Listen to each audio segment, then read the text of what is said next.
আসসালামু আলাইকুম রহমতুল্লাহি অবরাকাতু। প্রিয় আলোর পথের যাত্রীবৃন্দ, আমাদের আজকের এপিসোডে সোশ্যাল মিডিয়ায় ভাইরাল হওয়া একটি ঘটনা আপনাদের সামনে তুলে ধরব। একজন মুসলিম হিসেবে ঘটনাটি থেকে অনেক কিছু শেখার ও বোঝার আছে। তবে আপনি নরম মনের মানুষ হলে বা অল্পতেই কেঁদে ফেললে ভিডিওটি স্কিপ করে যেতে পারেন, কারণ ঘটনাটি খুবই হৃদয় বিদারক। অনেক শক্ত মনের মানুষও কান্নায় ভেঙে পড়েছেন ঘটনাটি জেনে। যাই হোক, যাওয়া যাক মূল ঘটনায়। বড় চাচির বাচ্চা হবে দীর্ঘ 9 বছর পরে। খুশিতে আত্মহারা হয়ে বড় চাচা এক ছাগল জবাই দিয়ে ফেললেন।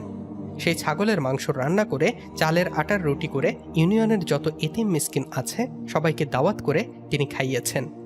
খাওয়ার শেষে ওদের প্রত্যেকের হাতে 50 টাকা করে দিয়ে বলেছেন, আমার স্ত্রীর সন্তান হবে আমাদের বিয়ের 9 বছর পর। এর চেয়ে খুশির সংবাদ আমার কাছে আর কিছুই নেই। তোমরা আমার স্ত্রীর জন্য দোয়া করবে। আমার সন্তান যদি সহি সালামতে পৃথিবীর আলো দেখে তবে তোমাদেরকে আমি গরু জবাই দিয়ে খাওয়াবো ইনশাল্লাহ। এতিম আর মিসকিনেরা সেদিন খুশি মনে বাড়ি থেকে দাওয়াত খেয়ে পকেটে টাকা নিয়ে নিজেদের বাড়ি বাড়ি চলে গেল। যাওয়ার সময় শুকরিয়ায় চোখে জল এনে দোয়া করল। প্রত্যেকজন এতিম আর মিসকিনেরা দোয়া করল, কেউ শুনিয়ে কেউ চুপি চুপি।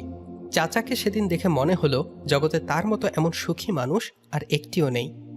সন্ধ্যাবেলায় চাচি যখন জলভরা চোখে জায়নামাজে বসে আল্লাহর মহিমা প্রকাশ করছিল, তখন চাচা তার কাছে এসে 30,000 টাকায় গড়ানো সোনার চেইনটা বড় চাচির গলায় পরিয়ে দিয়ে বললেন, এ আমার উপহার। আল্লাহ তোমায় বিবি হাজেরার মতো কবুল করুন। চাচি তখন দোয়া শেষ করে হাউমাউ করে কেঁদে উঠলেন। চাচা চাচিকে জড়িয়ে ধরে বললেন, শান্ত হও। চাচি শান্ত হলেন না। প্রাণ ভরে অনেকক্ষণ কাঁদার পর বড় চাচাকে জড়িয়ে ধরে বললেন, যে জগতে কোনো মেয়ে মানুষের সন্তান না হলে তাকে নিত্যদিন স্বামীর গঞ্জনা সইতে হয়, কত অবহেলা কত অত্যাচার নেমে আসে সেই মেয়েটির ওপর, আর আপনি সেখানে আমায় শুধু সান্ত্বনা আর অনুপ্রেরণাই দিয়ে গেছেন বছরের পর বছর। কোনো কারণে যেন আমার একটুও মন খারাপ না হয় সেই চেষ্টাই করে গেছেন সব সময়। আমার কোনো কাজে অসন্তোষ আসে এমন কিছুই করেননি কোনোদিন আপনি। আল্লাহ আপনাকে এর উত্তম প্রতিদান দান করুন। চাচা মৃদু হেসে বড় চাচিকে বুকে টেনে নিয়ে বললেন, রাবেয়া, আমরা যদি আজীবন সন্তানহীন থাকতাম তবুও তোমার প্রতি আমার ভালোবাসা এক বিন্দুও কমতো না কোনো দিন। চাচি নিজের চোখের জল আঁচলে মুছে বললেন, আল্লাহ আপনার এই ভালোবাসা আরও বৃদ্ধি করুন। চাচা বললেন, আমিন। তারপর দিন যত যেতে লাগলো, চাচির প্রতি বড় চাচার যত্ন নেয়া তত বাড়তে লাগলো। এমনকি ঘরের রান্না বান্না থেকে শুরু করে আর যত গৃহস্থালী কাজ আছে সবকিছুই চাচা নিজের হাতে করতেন। মানুষ এতে অট্টহাসি হাসত, বেকুব বলতো, তাতে ওনার কিছু যায় বা আসে না। চাচি একদিন রাতে চাচাকে বললেন, আচ্ছা, আমাদের সন্তান যদি মেয়ে হয় তবে তুমি কি খুশি হবে? চাচা আনন্দে আত্মহারা হয়ে উঠে বললেন, আমার কি সে কপাল আছে?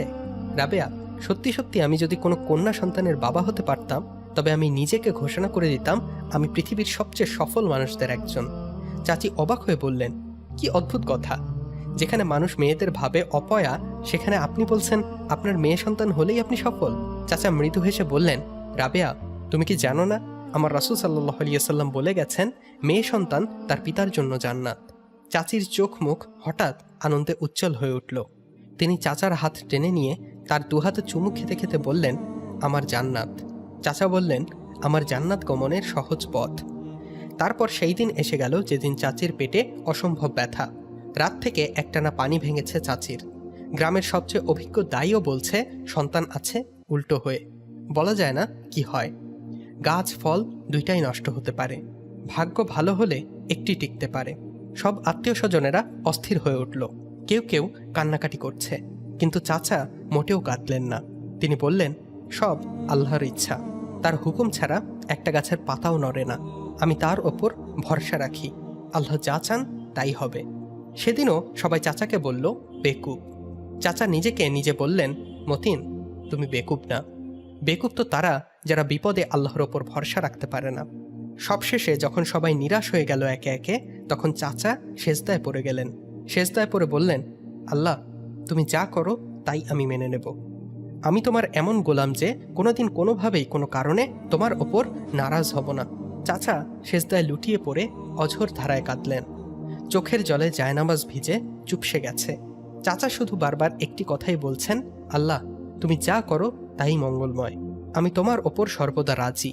চাচা কাঁদছেন, আমরা কাঁদছি যখন বাড়ির সব কজন মানুষ নিরুপায়, তখন জমিনে এসে লুটিয়ে পড়ল পৃথিবীর নবীনতম একজন মানুষ, একটি কন্যা সন্তান। ওয়া ওয়া শব্দের কান্নায় নিস্তব্ধ বাড়ি তখন কানায় কানায় ভরে উঠল। চাচা তখনও সেজদায়। চাচার কাছে দৌড়ে গিয়ে তার পিঠে আলতো হাত বুলিয়ে আমি বললাম, চাচা, কারোর কোনো ক্ষতি হয়নি, চাচি সুস্থ আছেন, আর আপনি হয়েছেন কন্যা সন্তানের পিতা। চাচা সঙ্গে সঙ্গে সেজদা থেকে মাথা উঠিয়ে চিৎকার করে 3 বার বললেন, শুকুর আলহামদুলিল্লাহ, আলহামদুলিল্লাহ, আলহামদুলিল্লাহ। আমিও বললাম আলহামদুলিল্লাহ। ভিডিওটির কমেন্ট বক্সে আপনিও প্রথমে একবার আলহামদুলিল্লাহ লিখুন, তারপর জানিয়ে দিন কেমন লাগলো আমাদের আজকের ভিডিওটি। যত বেশি ভালো লেগেছে তত বেশি শেয়ারের মাধ্যমে সবাইকে দেখার সুযোগ করে দিন, অনেক কিছু শেখার আছে। সবশেষে আরও এমন ইসলামিক জীবন ঘনিষ্ঠ ঘটনা নিয়ে নিত্য নতুন ভিডিও পেতে আমাদের চ্যানেলটি সাবস্ক্রাইব করে আমাদের সাথেই থাকুন। আল্লাহ হাফেজ।